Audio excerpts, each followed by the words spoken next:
कौन ब्रह्मा का पिता है, कौन विष्णु की मां, शंकर का दादा कौन है, हमको दे बता। ये जानने के लिए कृपया सुनिए जगत गुरु तत्वदर्शी संत रामपाल जी महाराज के अमृत वचन सर्व पवित्र धर्मों के पवित्र शास्त्रों के आधार पर। दर्शकों, मानव जीवन की कठिनाइयां और परेशानियां उसे निरंतर संघर्ष की ओर धकेलती हैं। शांति की तलाश में लोग विभिन्न धर्मों और आस्थाओं का सहारा लेते हैं, परंतु सही मार्गदर्शन के बिना यह खोज अधूरी रह जाती है। दिल्ली के रहने वाले नरेश जी भी ऐसी ही परेशानियों से जूझ रहे थे। इन्होंने ईसाई धर्म भी अपनाकर देखा, परंतु उन्हें दुखों से निजात नहीं मिल पा रही थी। इसके विपरीत परिवार में क्लेश, बीमारियां और नशे की लत ने उनके जीवन को और भी दुखद बना दिया था। फिर अचानक नरेश जी की जिंदगी ने नई करवट लेनी प्रारंभ कर दी जब इन्हें मिली तत्वदर्शी संत रामपाल जी महाराज की शरण। उनसे नाम दीक्षा लेते ही वर्षों से परेशान कर रही पथरी बिल्कुल ठीक हो गई और नरेश जी ने न केवल सिर्फ अपने नशे की आदतों से मुक्ति पाई है, बल्कि सर्व बुराइयों का त्याग कर एक शांत और संतुष्ट जीवन यापन कर रहे हैं। आज ये कहते हैं कि संत रामपाल जी महाराज जी की शरण में आकर उन्होंने वास्तविक सुख और शांति का अनुभव किया है। सुनिए कैसे नरेश जी ने दुखों से निजात पाई और उनके जीवन में खुशियों की बौछार आई। नमस्कार सर। सर नमस्कार। सर क्या नाम है आपका? सर मेरा नाम नरेश दास है। नरेश जी आप कहाँ के रहने वाले हैं? मैं सर दिल्ली में सुल्तानपुरी सी ब्लॉक में रहता हूँ। सर संत रामपाल जी महाराज से कब जुड़े आप? 18 जुलाई 2014 में। सर संत रामपाल जी महाराज से नाम दीक्षा लेने से पहले क्या आप कोई भक्ति साधना भी करते थे? हाँ सर, भक्ति करते थे, नाम की भक्ति करते थे। और जो दिखावटी जो अपने ये तीर्थ, मैं ईसा मसीह को मानता था और बाइबल पढ़ता था। सर जो भक्ति साधनाएं आप करते थे उनसे क्या आपको कोई लाभ भी प्राप्त हुए? सर भक्ति साधना हम करते थे पहले, उससे कोई लाभ तो होते नहीं थे, उल्टा हमारे को घर में दिक्कतें, परेशानी, घर में लड़ाई झगड़ा और बहुत सी दिक्कतें थी जो हमें आती थी हमारे जीवन के अंदर। सर फिर आप संत रामपाल जी महाराज की शरण में कैसे आए? सर मेरे बड़े साले हैं, सन्नौट गांव में रहते हैं, नरेला जिला में। तो मैं पहले, इससे पहले ईसा मसीह को मानता था और बाइबल पढ़ता था। तो वो मुझसे, मेरे बड़े साले कहते थे कि भाई नरेश, और कहीं भागना दौड़ना है तो और दौड़ ले, कि तुझे मैं ऐसी जगह ले जाऊंगा तो वहाँ से दोबारा तुम कभी भी वापसी जा नहीं पाओगे। आप ऐसी भक्ति साधना परमात्मा बताएंगे आपको, हमारे सतगुरु रामपाल जी महाराज। तो मैं इसको इग्नोर करता था हमेशा। तो बाइबल पढ़ता था और चर्च में जाता था। हम 1.5-2 साल हम चर्च में गए। झगड़ा तो खैर हमारे घर में होता ही था, किसी भी कारण झगड़ा बनता हो हमारे घर में, किसी भी कारण, पापा से, मम्मी से, भाइयों से, बहनों से। तो हमारी बनती नहीं थी, मियाँ बीवी हम दोनों परेशान थे। तो एक दिन मैं अपने परिवार से, अपने पापा मम्मी से लड़ाई झगड़ा करके और अपने ससुराल चला गया। ससुराल जाने के बाद मेरे साले ने मुझे बताया कि भाई अब तू चल, तेरा टाइम आ गया, सदगुरु रामपाल जी महाराज के शरण में चल और उनसे नाम दीक्षा ले और परमात्मा दया करेंगे, सदगुरु रामपाल जी महाराज, और पूरे विश्व में और कोई आपको संभाल भी नहीं सकता। तो सर मैं वहाँ गया, मेरे इतनी टेंशन थी और इतनी दिक्कतें थी, मैं संभाल नहीं पाता अपने आप को भी और ना अपने घर बच्चों परिवार को भी। इतना परेशान था मैं, कभी कभार सोचता कि मैं किसी को मार दूं या खुद मर जाऊं। माइंड में ऐसी ऐसी भावना हमारे मन के अंदर आती थी। तो मेरे साले मुझे ले गया बरवाला, हिसार बरवाड़ा में आश्रम में। मैं फर्स्ट टाइम गया था मैं, और वहाँ देखा मैंने तो बहुत बड़ा मतलब वहाँ पर स्थान बना था परमात्मा का, सतगुरु रामपाल जी महाराज का। तो मैंने देखा वहाँ पे लाखों आदमी भंडारा कर रहे हैं, बैठे हुए हैं और परमात्मा की चर्चा कर रहे हैं, सतगुरु रामपाल जी महाराज की। जहाँ देखो वहीं चर्चा हो रही परमात्मा की, सतगुरु रामपाल जी महाराज की, हमें ये लाभ हुआ, हमें ये लाभ हुआ। तो मैं अंदर गया तो मेरा माइंड बिल्कुल ब्लॉक हो गया। मैं क्या करूँ, सर में दर्द बहुत ज़ोरों से हो रहा और घर की स्थिति सोच रहा मैं क्या करूँ, मेरा आगे क्या हुआ मेरे जीवन के अंदर। जो सतगुरु रामपाल जी महाराज के शिष्य थे वहाँ सब बैठे हुए थे, तो वो बता रहे थे, वहाँ मैं बैठा सुन रहा था। वहाँ मैं जानता भी नहीं कौन थे वो कौन नहीं। कम से कम 12-13 आदमी वहाँ बैठे हुए थे और वो बता रहे कि भाई मेरे अंदर 70 भूत थे। और कोई कह रहा मैं ऐसे सर में ना अपना पकड़ के अपने घर के दीवारों में मारता था बहुत ज़ोर से। और मैं देख सुन रहा वहाँ पर, भाई कैसे कैसे लाभ बता रहे हैं भाई, मेरे से पता नहीं क्या क्या बता रहे हैं। वो तो मेरा बड़ा साला आया, कह रहा भाई अब आया तो परमात्मा की शरण में, सतगुरु रामपाल जी महाराज की शरण में तो आया, तो नाम देख ले चल जाइए यहाँ से भाई। तो मैं जो टेंशन होगी, मैंने कहा भाई अगर आया हूँ तो इतनी दूर तो नाम लेके ही जाऊँगा सतगुरु रामपाल जी महाराज से। अब तो मैं गया, नाम दीक्षा ली मैंने। सर संत रामपाल जी महाराज से नाम दीक्षा लेने के बाद क्या आपको कोई लाभ भी प्राप्त हुए?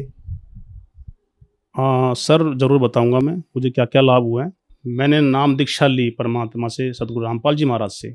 डॉक्टर ने मुझे बताया, मेरा वो अल्ट्रासाउंड करा था मेरा, तो मेरे गुर्दे में 6 mm की पथरी थी राइट साइड में, और लेफ्ट साइड में थी 4 mm की।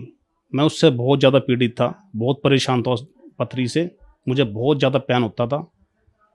तो मैंने नाम दीक्षा ली, परमात्मा का आशीर्वाद लिया, सतगुरु रामपाल जी महाराज ने मेरे सर पर हाथ रखा, पंजा रखा। वो दर्द और वो पथरी आज 6 साल हो गए हैं, मुझे ये नहीं पता वो दर्द गया कहाँ है, और पथरी वो दोनों की दोनों पथरी गई कहाँ, मुझे खुद नहीं पता। मैं बिल्कुल मतलब इस दर्द से मतलब दूर हो चुका हूँ मैं। और सर दूसरा लाभ, मेरा हाथ टूटा हुआ था सर, 15 साल पुरानी चोट थी मेरे हाथ में। मैं पेड़ पर लटका हुआ था एक बार, तो पेड़ की जब मैं डाली टूट गई, तो मेरा नीचे ना गिरा, तो हाथों के बल गिरा था मैं। तो मेरे दोनों हाथ है ना, ये दोनों मुड़ चुके थे, और यहाँ से इतनी ऊंची हड्डी थी, इतनी ऊंची, कम से कम 1 इंची हड्डी मेरी हाथ की राइट साइड की उठी हुई थी। 15 साल हो गए थे मेरे हड्डी को उठे हुए को, वो बैठती नहीं थी कभी भी। मैंने बहुत दवाइयाँ खाई, प्लास्टर भी करवाया था मैंने, तो वो ठीक नहीं हुई थी हड्डी। 15 साल पुरानी चोट। तो मैं एक बार आश्रम में बैठा हुआ था, तो सतगुरु रामपाल जी महाराज के शिष्य थे वो, उसने आया बताया कि भाई आपके शरीर में आप कहीं चोट वोट लगी है आपकी? मैं कहा जी हाँ चोट तो लगी हुई जी। मैं जानता भी नहीं कौन था वो। तो उसने कहा कि हलवा प्रसाद आप खाते हो? मैं कहा जी हाँ खाते हैं। कह रहा हलवा प्रसाद तो आप खा लेते हो, जो आपके हाथ में जो घी होता है ना, देसी घी, आप किसी पुरानी चोट पर लगा कर देखना आप। तो मैं तो बड़ा चिंबित हुआ, मैं कहा ऐसे चोट ठीक होती है क्या? तो मुझे विश्वास था नहीं, फिर भी मैंने लगा लिया। मुझे 1 महीना सिर्फ नाम लिए हुए हुआ था, तो मैंने उस हड्डी के ऊपर उस घी को रगड़ दिया, और मेरा हाथ एक कंधा उतर जाता था। पहले चोट थी इसके अंदर, ये जो झटका मारते ही ये कंधा पूरा नीचे आ जाता था मेरा। इससे काफ़ी परेशान रहा मैं काफ़ी साल। तो सर, तो मैंने वो घी लगाया दोनों जगह पर। फिर एक टाइम ऐसा आया कि मैं अपनी वैन लेके जा रहा था, और ठंड का टाइम था उस टाइम में, और मेरे हाथ में इतना तेज़ पेन हो रहा था इस दर्द, इस हड्डी के अंदर। तो मेरी सास थी, नरेले में रहती है, बवाना गाँव में। तो उसने बताया था कि भाई नरेले में एक ऐसा डॉक्टर है हड्डी वाला, वो 300 रुपये लेगा एक टीके के, और आपकी हड्डी के अंदर लगा देगा वो टीका, वो आपकी हड्डी बैठ जाएगी।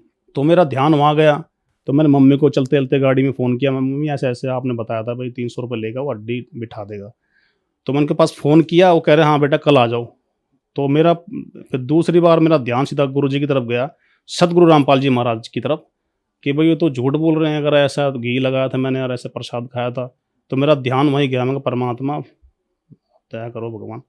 तो मैं घर पे आपसे गाड़ी लेके सिर्फ पार्क के अंदर गाड़ी लगाई थी वैन, इतने में मैंने ऐसे स्टीयरिंग ऐसे छोड़ा और चाबी लगाई, ऐसे हाथ देखा तो मेरे सामने सामने वो हड्डी ऐसे नीचे बैठती हुई नजर आई। तो मैं वहाँ डर गया एकदम से, भाई ये कैसे हो सकता है? जैसे शटर बंद करते हैं किसी दुकान का या दरवाज़ा बंद करते हैं, ऐसे ही वो हड्डी नीचे बैठती हुई नजर आई, और मैं घबरा गया था वहाँ पर। तो मैं अपने घर पे गया, अपनी मिसेज को बताया, अपनी पत्नी को बताया। तो वो उसने देखा भी ऐसे ऐसे भी होता क्या? मैंने कहा भाई भगवान जानते, परमात्मा सतगुरु रामपाल जी महाराज जानते हैं। मैंने उनको याद किया था, एकदम से मेरे एकदम से 15 साल पुरानी चोट कैसे बैठ सकती है? मैंने प्लास्टर करवा लिया, पट्टी दवाई खा ली मैंने, ये कैसे बैठ सकती है? मैं कहा तो परमात्मा का काम है फिर तो, ये छोटी मोटी शक्ति नहीं है। तो मेरा वहाँ से दृढ़ विश्वास हो गया था। और मेरे मिसिज को बहुत ज़्यादा परेशानी थी, ब्लड उनके शरीर में बहुत कम था। जब ये सतगुरु रामपाल जी महाराज का जो आश्रम है बरवाला के अंदर, उन्होंने वहाँ जाकर नाम दीक्षा ली।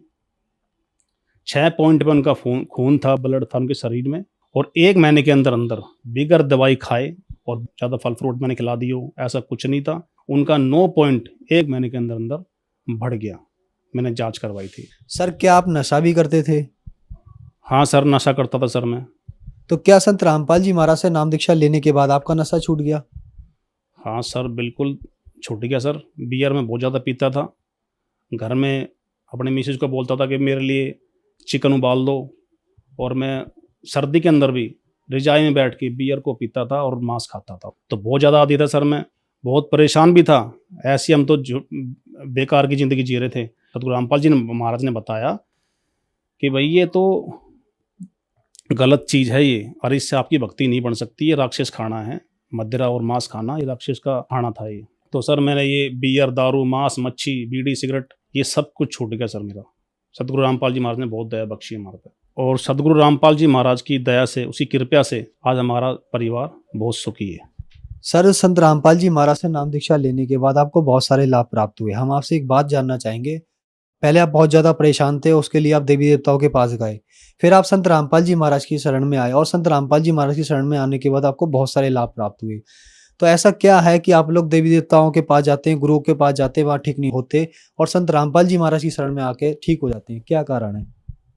सर ये आध्यात्मिक ज्ञान है, और जो धर्मगुरु बैठे हुए हैं संसार के अंदर, ये शास्त्र विरुद्ध साधना बताते हैं। सतगुरु रामपाल जी महाराज हमको सत भक्ति देते हैं, सत मंत्र देते हैं, किसकी कैसे कौन से मंत्र हैं और किसकी कैसे भक्ति करनी पड़ती है, और पूरे शास्त्र अनुकूल ये साधना बताते हैं।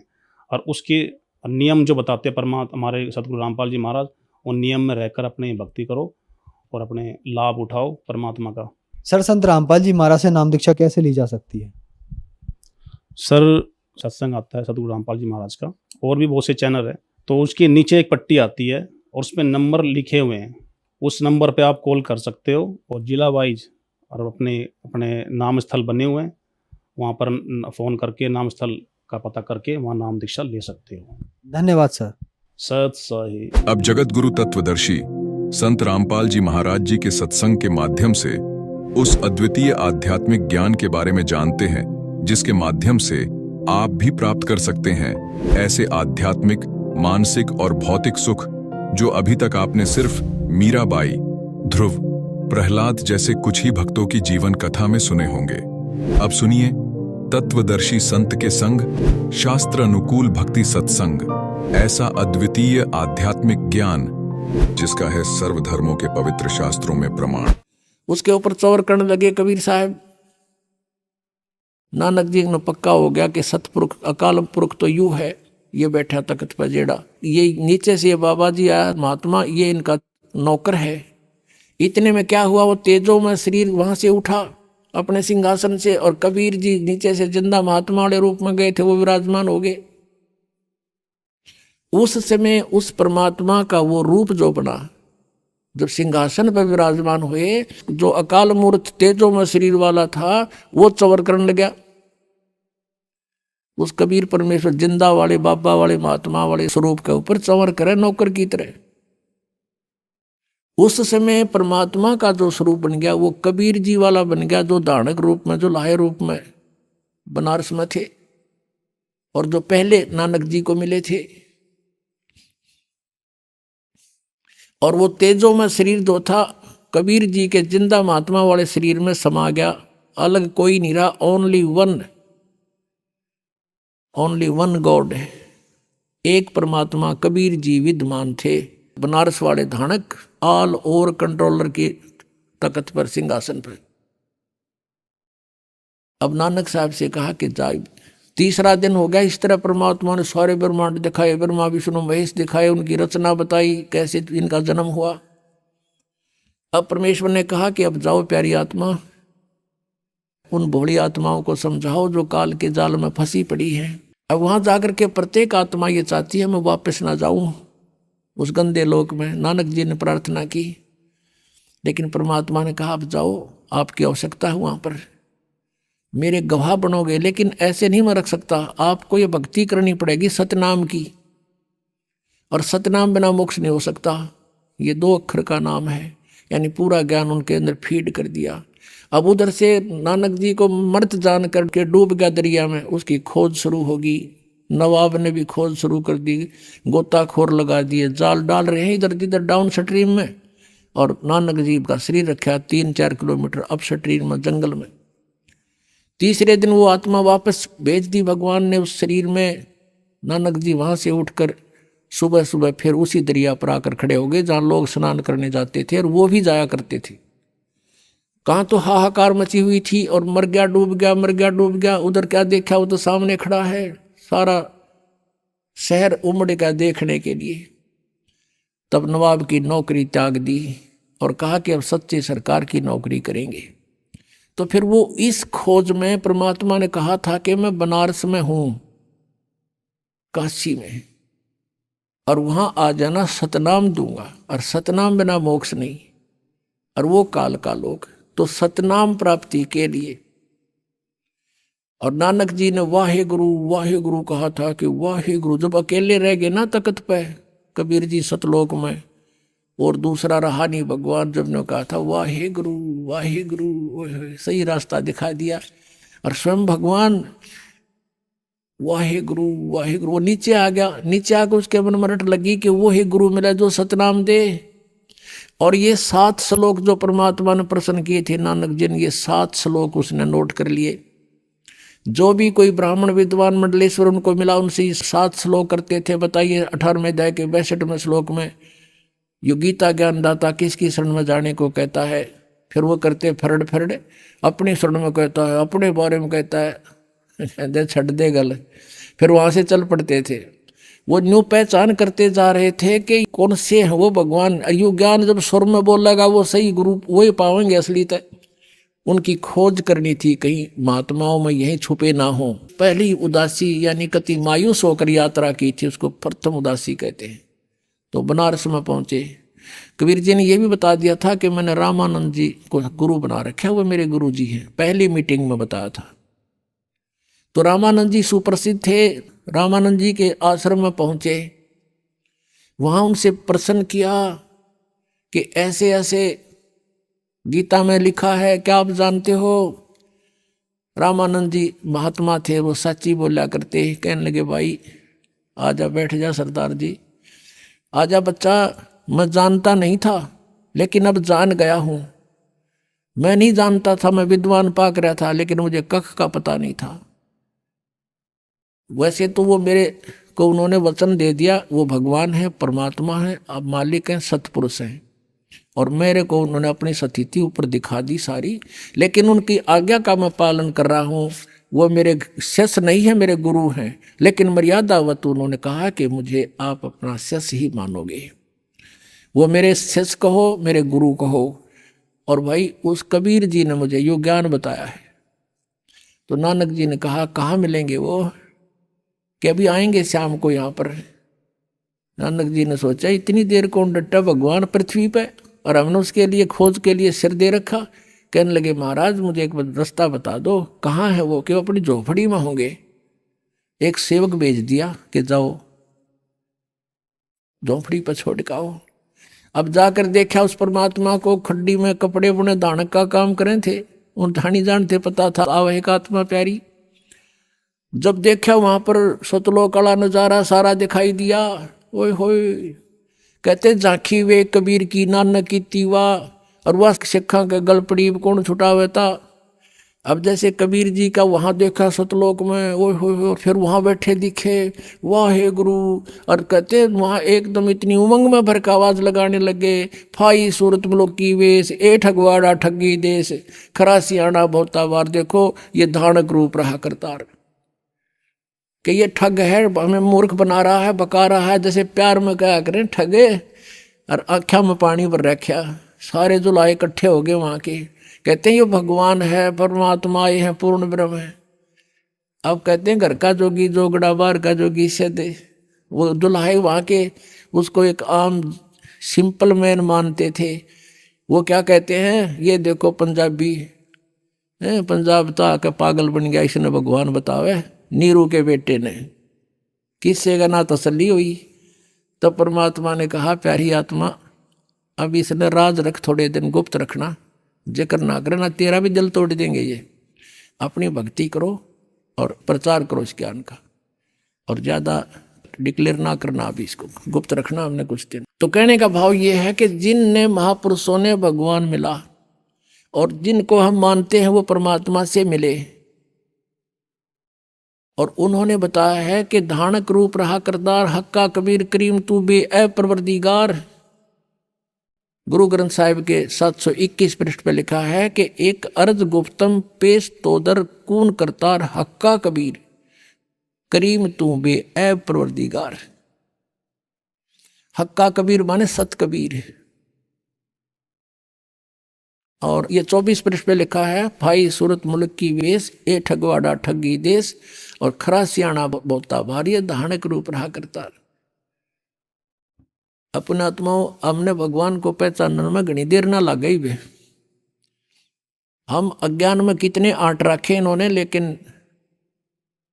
परमात्मा का ये तत्व ज्ञान ऐसा है। और ज्ञान सब ज्ञानड़ी, कबीर ज्ञान सो ज्ञान, जैसे गोला तोब का अब करता चले मैदान।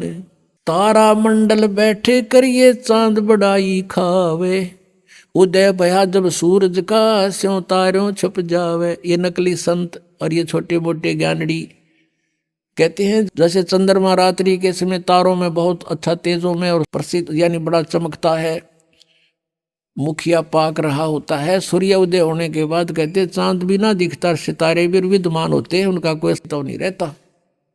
ऐसे ही कबीर परमेश्वर की महिमा से हम परिचित हो जाएंगे, फिर अन्य भगवान इन चांद और सितारों की तरह ऐसे निष्क्रिय हो जाएंगे, इनका अस्तित्व नहीं दिखाई देगा हमारे को। तो क्या बताते हैं, अंधे की बाँ गई अंधे ने मार्ग कौन बतासी। और आदरणीय गरीबदास साहिब जी कहते हैं, मोती मुक्ता दर्शत नाई, ये जगह सब अंधरे। मोती मुक्ता, मुक्ता माने मुक्त होने के ये मोती, हीरे लाल, असली भक्ति रूपी मोतियों का इनको ज्ञान नहीं, लाल का ज्ञान नहीं, सार नाम सतनाम का। और ये कंगाल बन गए, कौड़ी को लाल जानकर आन उपासना करके अन्य देवताओं की पूजा करके ये कंगाल हो गए। मोती मुक्ता दर्शत नाही, ये जगह सब अंधरे, और दिखत के तो नैन चश्म इनका फेरा मोतिया बंदरे। सारे पुराणों में लिखा है, वेदों में लिखा है, और ये विद्वान का हमें कख भी नहीं पता इसके बारे में। तो इनके अज्ञान रूपी मोतिया बिंद था, और वो मोतिया बिंद का ऑपरेशन दास का कर दिया भगवान ने, और दास को डॉक्टर बना दिया, सबका मोतियाबिंद हटा दूंगा, ऑपरेशन कर दूंगा, और फिर हम भगवान को स्वयं देखेंगे और पहचानेंगे। पुण्यात्माओं, परमात्मा पाना सबसे आसान। एक रोटी बनाने के लिए कितना प्रयत्न करती है एक बहन, कितना सामान सांग जोड़ना पड़ता है, कितना पलटा चमटा है, फिर लकड़ी, तवा, चूल्हा, फिर गिलास, कटोरी, थाली, परात, आटा, नमक, मिर्च, और फिर उनको लाने के लिए कहाँ प्रयत्न करना पड़ता है। और जब जाके आटा गूंदा कर फिर रोटी बना के खानी पड़ती है, उसमें कितना समय, और दोनों टाइम खावें कंपलसरी हम और बनावें। और परमात्मा का पाना सबसे आसान है।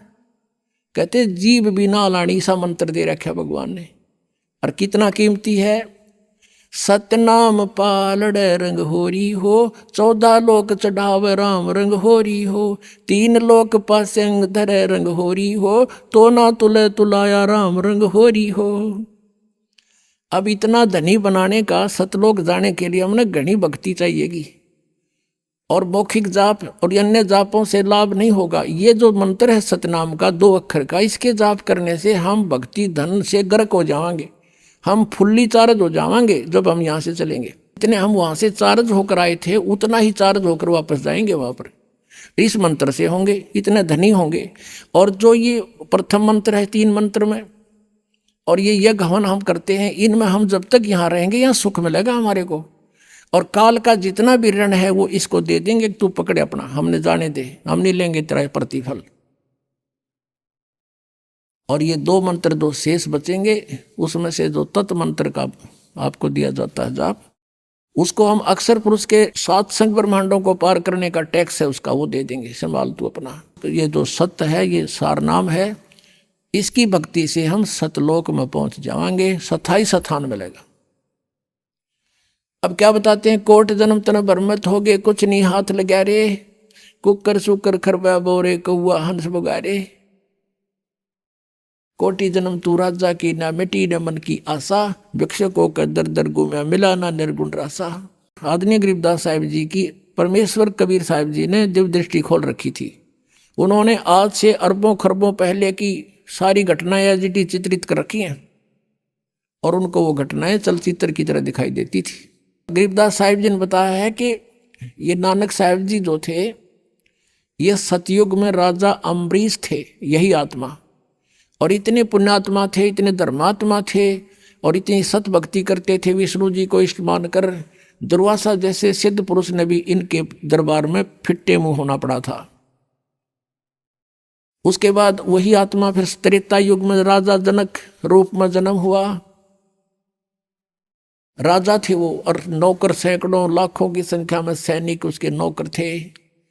और वही आत्मा फिर पुनः को स्वर्ग में नाश करके बहुत यज्ञ किया करते थे राजा जनक, उनको नष्ट करके कलयुग के अंदर कालूराम मेहता के घर पे एक सिंपल मैन के घर जन्म हुआ, क्योंकि वो सब पुण्य खत्म हुए।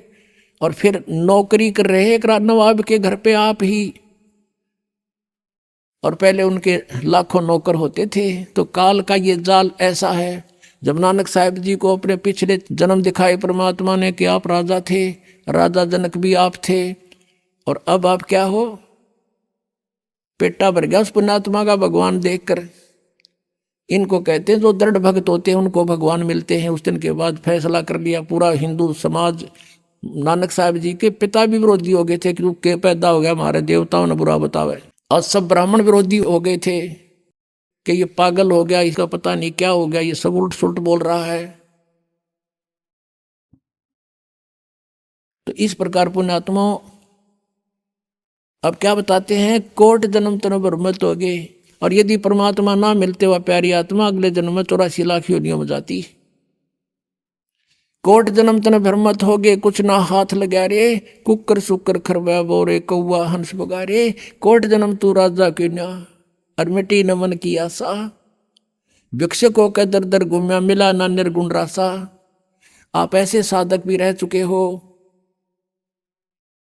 घर त्याग गए, नगर से एक सूखी रोटियां मांग लेगे, 2 रोटी खाई 4 खाई, बाकी कपड़े में बांध कर वृक्ष के बांध दी, सूख गई। एक दिन भूखा रहे, अगले दिन उन्हीं को भिगो कर खा लिया, यानी 3 दिन का काम चला लिया 1 दिन की भिक्षा तय। और खूब घोर तपस्याएं की, साधनाएं की, अन्य नामों की, अन्य साधनाएं की। उनसे क्या हुआ, तप से राज राज मदमानम, और जन्म तीसरे शुक्र सवानम। कहते हैं इंद्र कुबेर ईश की पदवी, इंद्र की पदवी प्राप्त कर ली ऐसी साधनाएं करके तूने। और इंद्र का कितना समय होता है, 72 चतुर्युगी, 72 चतुर्युग तक वो शासन करता है ऊपर, 72 चतुर्युग तक। और उसके बाद उसके दौरान इंद्र को एक हिदायत होती है, इंस्ट्रक्शन होती है, एक कंडीशन होती है कि तेरे शासन काल में, और यदि कोई इंद्र की पदवी प्राप्त करने योग्य तपस्या धर्म और यज्ञ कर लेगा तो तुझे बीच में ही तेरा शासन छीन लिया जाएगा और उसको इस पद पर विराजमान किया जाएगा। इंद्र को यह चिंता रहती है, और उसके लिए फिर वो सतर्क रहता है। उसने अपने एजेंट छोड़ रखे होते हैं कि कोई मेरे शासन काल में और मेरी गद्दी प्राप्त करने योग्य कोई ऐसा धर्म पुण्य तप ना कर ले, यज्ञ ना कर ले। एक मार्कंडे ऋषि थे, बंगाल की खाड़ी में तपस्या कर रहे थे। इंद्र को पता लग गया, उसने एक अप्सरा भेजी, उर्वशी अपने इंद्र के लोग थे, स्वर्ग लोग थे, और बहुत सुंदर खूबसूरत सारे उसको सिद्धि दे दी। उस मार्कंडे ऋषि के आसपास 8-7 किलोमीटर माँ के एक बसंत जैसा माहौल तैयार कर दिया, ना गर्मी ना सर्दी, महक छोड़ दी अपनी सिद्धि थे। और अपने आप सारंगीर ये सब साजबाज अपने आप बजने लगे, और वो मार्कंडे ऋषि के सामने खड़ी होकर नाचने लगी, डांस करने लगी, करती रही डांस। और मार्कंडे ऋषि में कोई गतिविधि नहीं हुई जैसा वो चाहती थी। आखिर में वो निवस्त्र होगी, कमर का नाड़ा तोड़ दिया। जब कति नंगी होगी, संत ने ऋषि ने कहा, है बेटी, हे माई, ये क्या कर रही है तू, यहाँ किस लिए आई तू? तो शर्मिंदा होकर के वस्त्र पहन कर कहने लगी, हे मार्कंडे ऋषि, मेरे को देखकर इस बनखंड में जितने भी तपस्वी थे सब डामाडोल हो गए, इनका तो दीर धर्म नष्ट हो लिया, और तुम पता नहीं कहाँ तुम्हारी समाधि थी, तुम जानो। और उसने कहा मार्कंडे ने कि मेरी जहाँ समाधि थी वहाँ तेरे जैसी तो नाचने वालियों की 7 बांधी थी, नौकरानी थी। वो कितनी खूबसूरत होंगी जहाँ मैं देख रहा था डांस। तेरे तो कोई सुथरी हो ना, उसने भेज, कोई तेरे से सुंदर हो। तब उसने कहा कि मैं इंद्रलोक में सबसे सुंदर मैं ही हूँ, मैं इंद्र की पटरानी हूँ और आप एक बार इंद्रलोक में चलो, नहीं तो मेरी मजाक करेंगे, मुझे दुहागन कर देगा इंद्र, नो कहेगा तू आर का आगी, मुझे सजा मिलेगी। अपनात्माओं, जैसे हम हठ योग का जो ध्यान करते हैं ना, ये कति अज्ञानता है। 2.5 घंटे सुबह 2.5 घंटे शाम, ये तो बात तो कुछ को ना, ये तो बकवाद से मेरी। हजारों वर्ष सैकड़ों वर्ष सारा दिन साधना करते थे, मेडिटेशन लगाते थे। मेडिटेशन के वैसे होता है जैसे आप फिल्म देखने जाते हो, 3 घंटे जाते थे, अब तो नहीं जाओगे, ना जाते हो। 3 घंटे इसे लगे जब 3 मिनट में गए, क्योंकि वो बकवाद दिक्कत थी सारी अनोखी सी।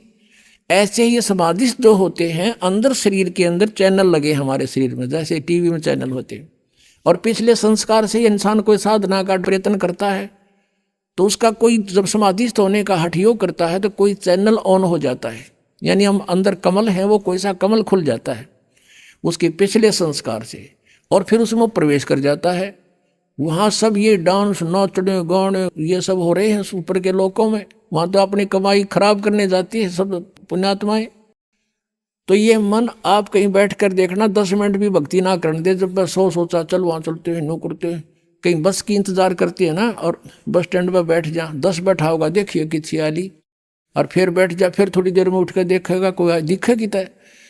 और ये बैठे रहते हजारों वर्ष, ये न्यों बैठा करते कि यहाँ से इस मन को ऊपर और अच्छी बकवास दिखाई दे थी।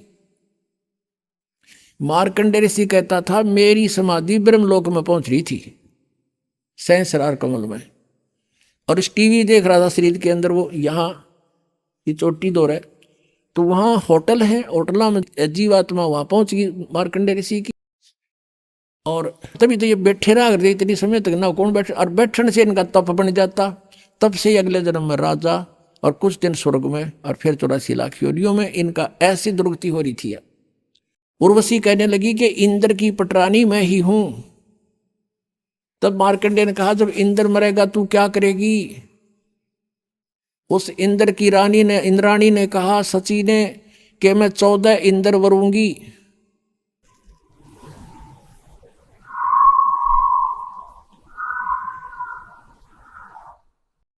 ये भूत मारा किलकी में,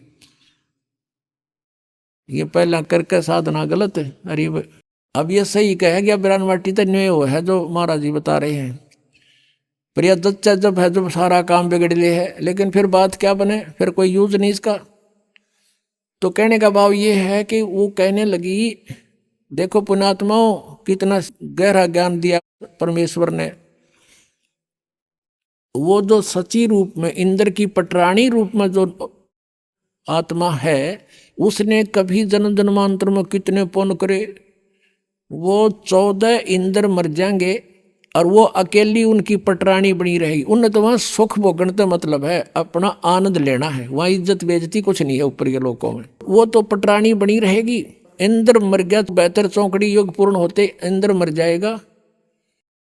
और वो क्या बताती है कि जितने इंद्र मैं भोगूंगी, यानी वो तो अकेली रहेगी पत्नी उनकी, और 14 इंद्र एक ब्रह्मा के एक दिन में 1008 चतुर्युग हैं, और इंद्र का शासन काल 72 चतुर्युग का होता है, तो 14 इंद्र इसमें अपना शासन काल पूरा कर जाते हैं। 1008 चतुर्युग होता है वैसे, लेकिन लंप संप इसको 1000 चतुर्युग मानते हैं।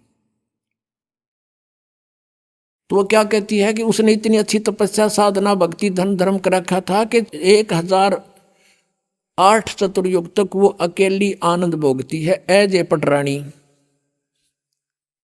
यानी स्वर्ग लोक में।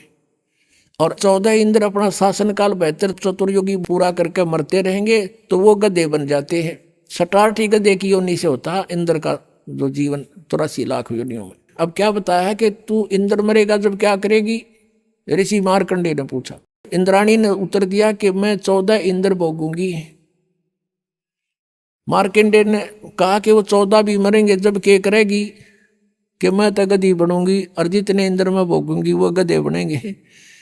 फिर जिस लोक के राजा भी गधे बने और रानी भी गधी बने, फिर मुझे वहां क्यों ले जावे थी?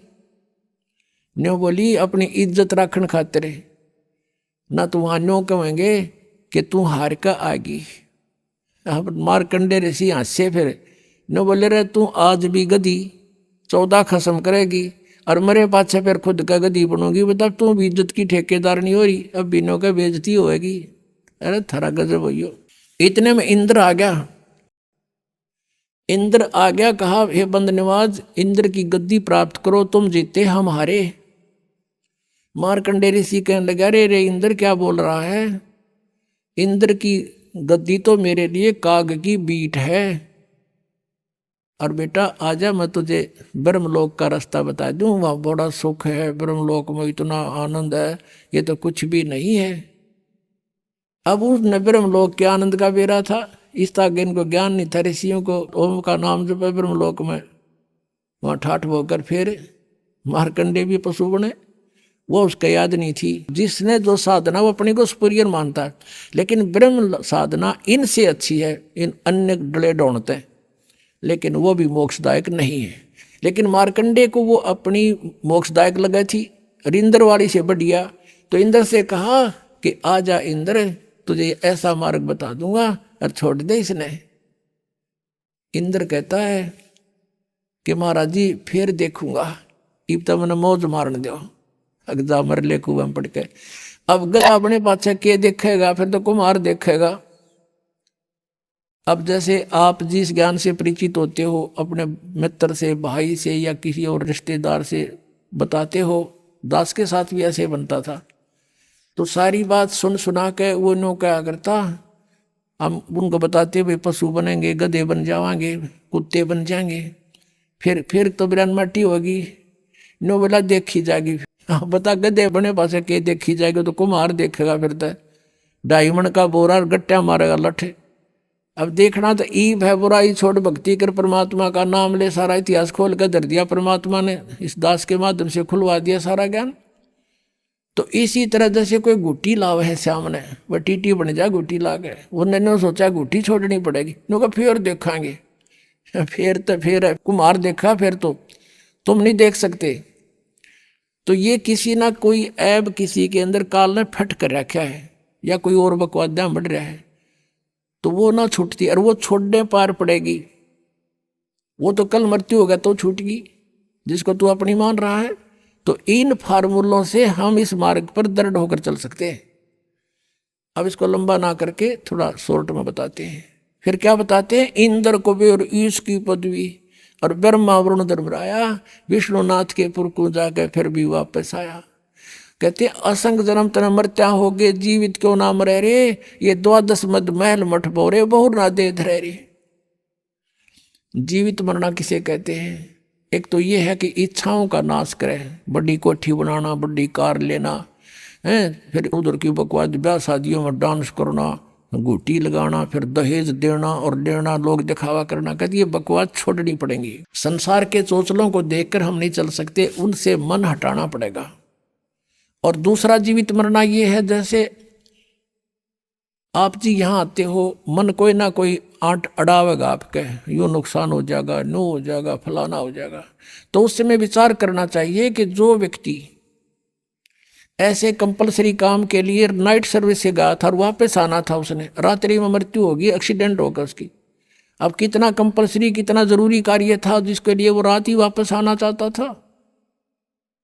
अब आप भी गया और वो काम भी रह गया। तो नो इस मन पापी ने समझा दे, जब यू बकवाद करने लग गए, सत्संग की तरफ चले और ये कुछ आंट अड़ावे, तो नो मन जीवित मर ले कि नो सोच ले मैं मर गया और मेरी मृत्यु होगी, और फिर कौन संभालेगा इसने। और चल पड़ा आंख मीच के सत्संग की तरफ। आप देखना, इसका कहते बड़ा पुण्य मिलेगा आपको।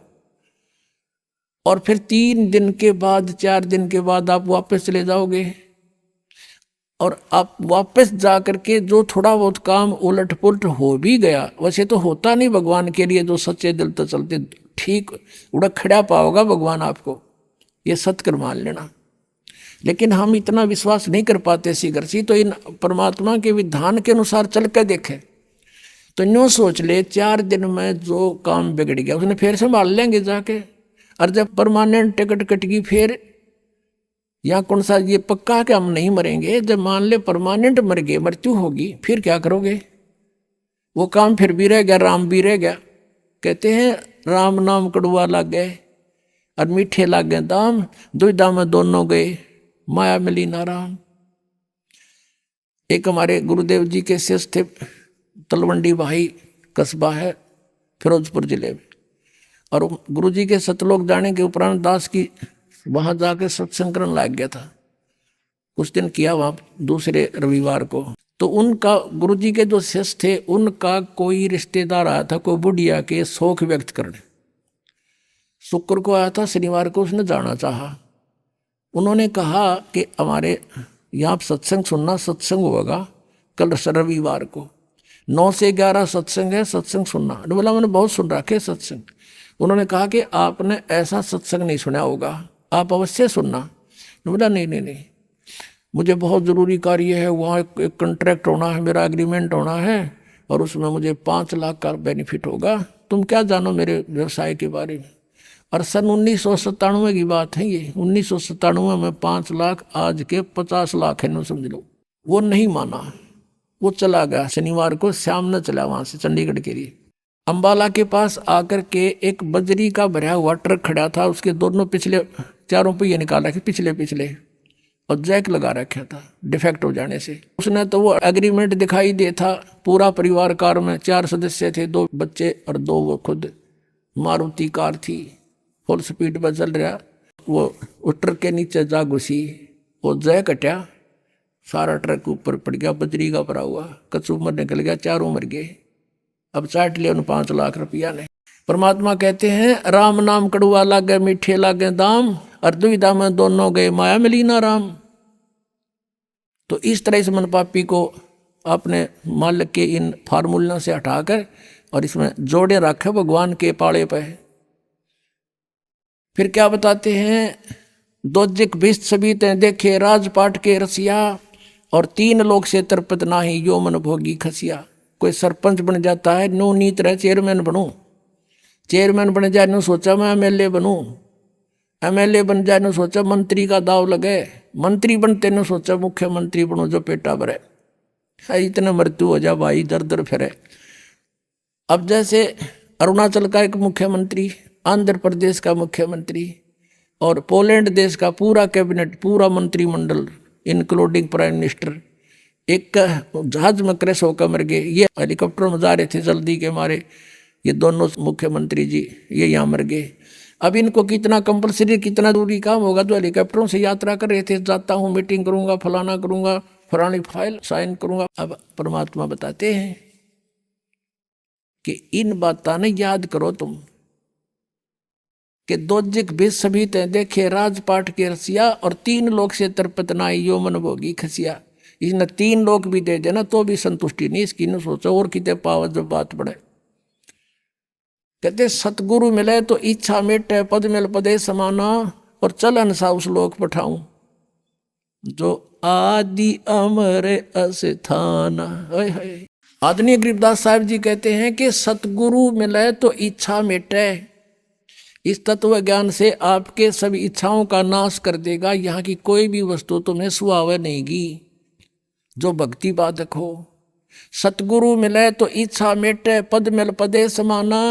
पद माने वे ऑफ वर्शिप, पद पद्धति, भगवान के पाने की विधि, और पद यानी सही शास्त्र अनुकूल सत साधना मिलने से पद, वो पद्धति मिल गई। पद मिल पदे समाना। गीता जी अध्याय नंबर 15 के श्लोक नंबर 4 में कहा कि तत्वदर्शी संत की प्राप्ति के पश्चात परमेश्वर के उस परम पद की खोज करनी चाहिए जहाँ जाने के बाद साधक फिर लौटकर कभी वापस संसार में नहीं आता। यहाँ बता रहे हैं आदरणीय गरीबदास साहब जी कि सतगुरु मिले तो इच्छा मिटे, पद मिल पदे समाना। वो सही साधना के मिलने से वो पद मिलेगा, अमर पद, जहाँ जाने के बाद फिर लौट कर नहीं आते। अभी आपने सुने संत रामपाल जी महाराज के मंगल प्रवचन। आइए अब सुनते हैं संत रामपाल जी महाराज से नाम दीक्षा लेकर सतभक्ति करके अद्भुत लाभ प्राप्त करने वाले अनुयायी के विचार। सर क्या नाम है आपका? चंद्रभान पटेल। सर कहाँ से आए आप? एमपी, जिला सागर, ग्राम साहेपुर। सर संत रामपाल जी महाराज से नाम दीक्षा कब ली? जून 2012 में। सर संत रामपाल जी महाराज से नाम दीक्षा लेने से पहले आप क्या भक्ति करते थे?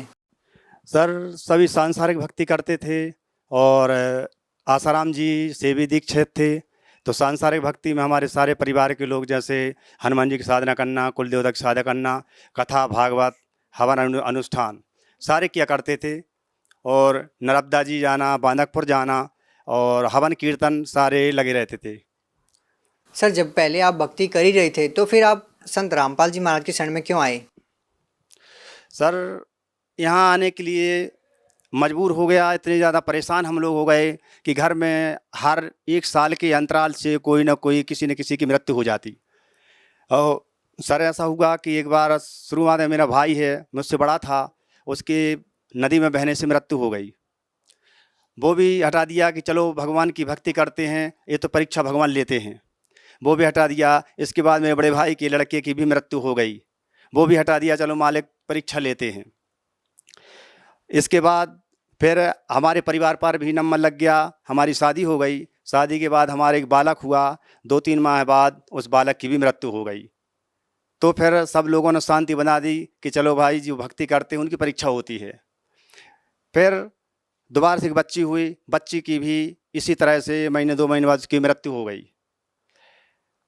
उस 2 मृत्यु होने के बाद फिर ना जो संत महात्मा होते हैं और जो काजी होते हैं इनसे जाके मस्जिद द्वारों पे गया और ये देखा कि कहीं से भी शांति मिले। जिसने जो पूजा पाठ बताया वो भी करने लगा, उपवास करने लगा, व्रत करने लगा। यहाँ तक कि मैं जो तीजा उपवास माताएं बहनें करती हैं वो भी तीजा उपवास करने लगा। तो इस प्रकार की सारी साधनाएं करते हुए कोई लाभ नहीं मिला और मेरी अंत में जो शादी हुई थी मेरी पत्नी भी सुसाइड कर लिया। अच्छा, जब सुसाइड कर लिया तो फिर मेरी दोबारा शादी कर दी और वही दोबारा शुरू हो गया। फिर इसके बाद में मुझे पुस्तक मिली और मालिक की दया से ज्ञान गंगा का ज्ञान प्राप्त किया कि ये तो चारों वेद, 6-7 पुराण, गीता, कुरान शरीफ और बाइबल पर ज्ञान आधारित है। और देखा कि ये तो विधि के विधान को बदलने वाले भी हैं, ये तो सुख के सागर हैं, यहाँ सुख महसूस होगा। और यह ज्ञान गंगा पढ़ करके और सतलोक आश्रम बरवाला में जाके नामदान ले लिया। सर जो भी संत रामपाल जी महाराज से नाम दीक्षा लेता है उनको कोई ना कोई लाभ जरूर होते हैं, चाहे वो आध्यात्मिक हो, भौतिक हो, शारीरिक हो। सर आपको क्या लाभ मिले संत रामपाल जी महाराज से नाम दीक्षा लेने के बाद? सर वो पहले जब संत रामपाल जी महाराज के शरण में पहुंचा तो वहाँ से पहले से जो समस्या मैं झेल रहा था, बहुत इतने कष्टों में था, कोई मर जाता, कोई ख़त्म हो जाता, कोई दिक्कत परेशानी होती रहती थी। जब इनके शरण में गया तो सारी दिक्कत परेशानियों का बिल्कुल समाधान हो गया, सारी परेशानियाँ ख़त्म हो गईं। और भगत जी फिर इसके बाद हमारा स्वयं का एक्सीडेंट हो गया, वो हमारी गलती से हमारे कुछ भी है, जो भी नींद आ गई, कुछ भी मोटरसाइकिल से एक्सीडेंट हो गया और मेरे सामने दिख रहा है मेरा शरीर है जो यहाँ से ठाड़ा बिल्कुल नीचे तक फटा हुआ सारा चेहरा और यहाँ नीचे भी प्लेटें डली हुई हैं। सर मैं सरकारी हॉस्पिटल में जब भर्ती कराया गया तो मुझे 3 दिन कोई भी दवाई नहीं की गई, क्योंकि उन्होंने यहाँ पर मुझे पकड़ के बांध दिया था, ऐसा टाँके नहीं डाले थे और यहाँ बांध दिया था और कहते थे भाई इसमें कुछ नहीं है, इसमें तो बस इसको आज या कल में तो ख़त्म हो जाएगा। तो हमारे माता पिता ने सभी ने किया कि भाई ये तो ख़त्म हो जाएगा, ऐसा करो मालिक की दया से इसको कहीं रेफर करो। तो यहाँ बाहर निकाला और अपने चौबे जी डॉक्टर हैं वहाँ पर ले गए। तो वहाँ ले गए तो उन्होंने भी ये कह दिया कि भाई हम इसको 3 दिन इंतज़ार करेंगे, इसके बाद में दवाई करेंगे, और कहा कि पटेल साहब आप पैसा खर्च मत करो। जब 3 दिन दवाई हुई और संत रामपाल जी महाराज से जो है प्रार्थना लगाई और प्रार्थना लगाकर गुरु से बताया गया गुरु जी का भगत एक ऐसी स्थिति में है, गुरु जी ने आदेश कर दिया कि उससे कहो जौन सी हॉस्पिटल में है, चाहे छोटी हो चाहे बड़ी हो, वहीं रहे, मालिक दया करेंगे। और संत रामपाल जी महाराज की दया से सुबह प्रार्थना लगाई और शाम को 3 बजे से ऑटोमेटिक चमत्कार शुरू हो गए। डॉक्टर ने रेफ़र कर दिया तो रेफ़र डॉक्टर ने कैंसिल कर दिया और कहा कि आपकी तो मृत्यु निश्चित थी, लेकिन तुम्हारे लिए हम खुद ठीक करेंगे यहीं पर। ये संत रामपाल जी महाराज की दया से हुआ। और जब वहाँ दवाई हुई 1-1.5 महीने तक अस्पताल में मुझे रखा गया। फिर जब डॉक्टर ने चलना सिखा दिया तो डॉक्टर ने बोला कि चंद्रभान आप मरे नहीं। तो और भी जो सज्जन लोग थे उन्होंने कहा, दादा लोग थे, उन्होंने कहा कि भाई आप ऐसा क्यों बोल रहे हैं, इतना अच्छा बालक है, चल रहा है, आप बोल रहे हैं उससे कि मरे नहीं। तो डॉक्टर ने कहा कि दादाजी ये सच्चाई है, ये हमारे यहाँ लाश आई थी और इनके संत रामपाल जी महाराज की वजह से आज जो इनको चलना सिखा रहे हैं, तो मालिक ने हमें वो जान बख्शी। और फिर डॉक्टर ने ये भी कहा कि भाई जो आप साधना कर रहे हैं, कृपा करके आप मुझे कुछ उसका प्रूफ दें। तो हमारा जो नामदान था बेरखेरी में, वहाँ से 5 ज्ञान गंगा मंगवाई, जिसमें डॉक्टर साहब ने ली और 5 जो कंपाउंडर हैं उन लोगों ने ज्ञान गंगा ली। और जब मुझे उससे पहले की थोड़ी सी बात बता रहा हूँ कि जब मुझे डॉक्टर आए और पलंग से खिसकाने लगी, तो डॉक्टर ने बोला कि ऊपर खिसको।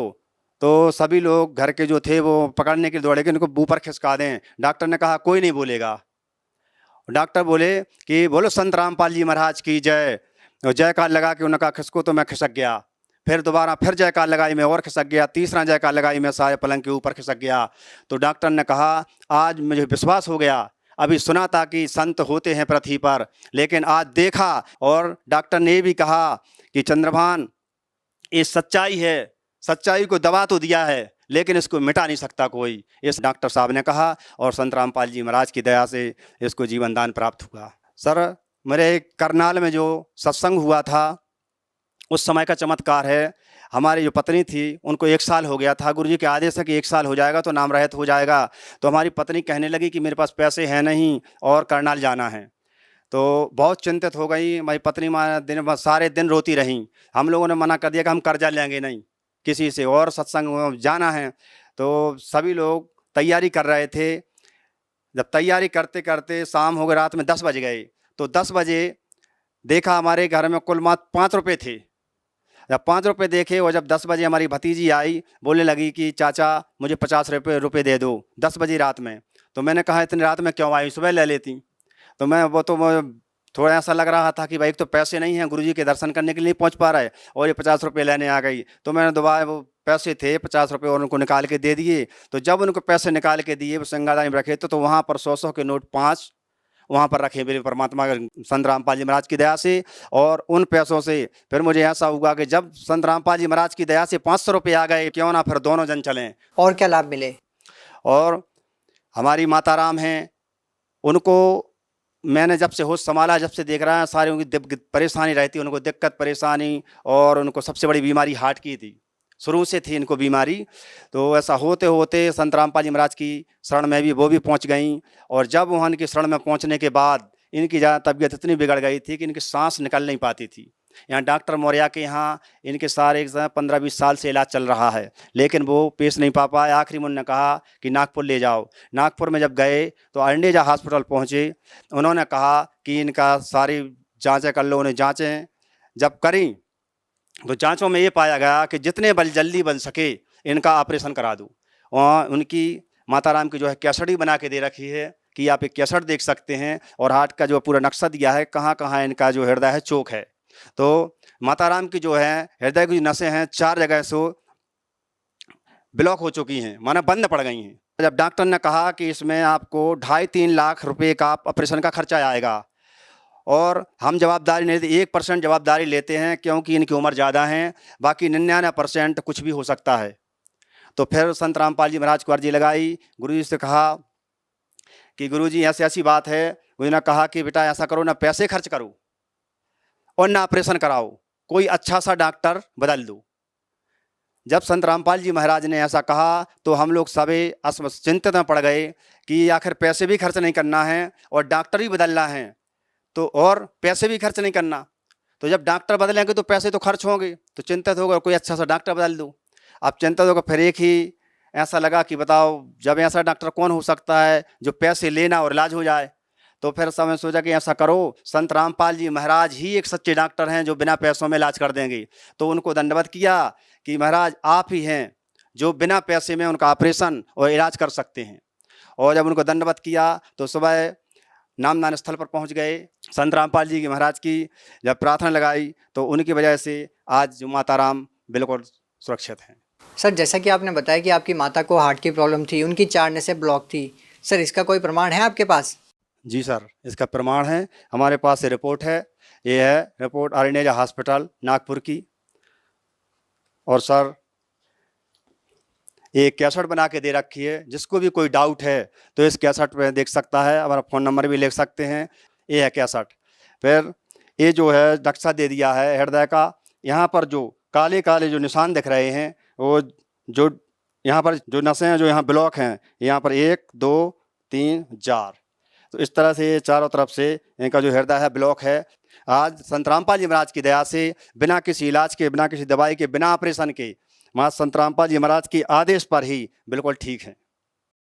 तो सर, जो लोग आपकी माता की तरह पीड़ित हैं और उनको भी बहुत सारी अलग अलग भयानक बीमारियां हैं और वो लोग हॉस्पिटल के चक्कर लगा लगा कर थक जाते हैं, बहुत सारा इलाज लेने के बाद भी उनको राहत नहीं मिलती है, तो सर क्या वो संत रामपाल जी महाराज से नाम दीक्षा लेते हैं तो क्या उनकी भी बीमारियां ठीक होंगी? जी सर, बिल्कुल इसमें कुछ डाउट नहीं है कि उनकी बीमारियां ठीक ना हों। 4 वेद, 6 7 18 पुराण, गीता, कुरान शरीफ, बाइबल संत रामपाल जी महाराज का आधारित ज्ञान है, और जो इस ज्ञान पर पूरा ज्ञान समझ के संत रामपाल जी महाराज बताते हैं कि इस ज्ञान को एक बार नहीं 10 बार समझो और 10 बार समझ के फिर मेरे शरण में आओ। मर्यादा में, मर्यादा बताते हैं गुटखा, बीड़ी, तम्बाकू, गांजा, मांस, मंदरा, इस मर्यादा में रह के यदि भक्ति करेगा तो ये बीमारी तो ठीक है, ब्लड कैंसर का बाप भी हो तो वो भी ठीक होगा संत रामपाल जी महाराज की दया से। सर, आप भगत समाज को क्या संदेश देना चाहते हैं? भगत समाज को संदेश तो नहीं, हाथ जोड़कर करबद्ध प्रार्थना करना चाहता हूँ कि जो संत रामपाल जी महाराज वे सर्व धार्मिक पुस्तकों के आधार पर जो ज्ञान बता रहे हैं और टीवी पर सत्संग चल रहा है, उस माध्यम से उस सत्संग को देखें और ज्ञान अर्जित करके अपना आत्म कल्याण कराएं। सर, मैंने पहले भी 2013 में इंटरव्यू दिया था और मैं आज दोबारा फिर से इंटरव्यू दे रहा हूं, क्योंकि मुझे संत रामपाल जी महाराज ने बिल्कुल हाथों हाथ को जीवन दान दिया है। क्योंकि एक्सीडेंट में सभी डॉक्टर, सभी लोगों ने ये प्रमाणित कर दिया था कि आपको कोई बचाने वाला नहीं है। और सर, जो आप देख रहे हैं यहाँ पर जो मेरे 2 टुकड़े यहाँ से नीचे तक 2 टुकड़े हो गए थे, और संत रामपाल जी महाराज की दया से आज बिल्कुल सामने बिल्कुल सुरक्षित हैं। इसलिए यही प्रार्थना करना चाहता हूँ कि संत रामपाल जी पूर्ण परमात्मा हैं और उनकी शरण जितने जल्दी बन सके, हाथ जोड़ करबद्ध प्रार्थना है, जितने जल्दी बन सके उतने जल्दी संत रामपाल जी के महाराज की शरण में जाएं। जी, बहुत बहुत धन्यवाद। सच सर।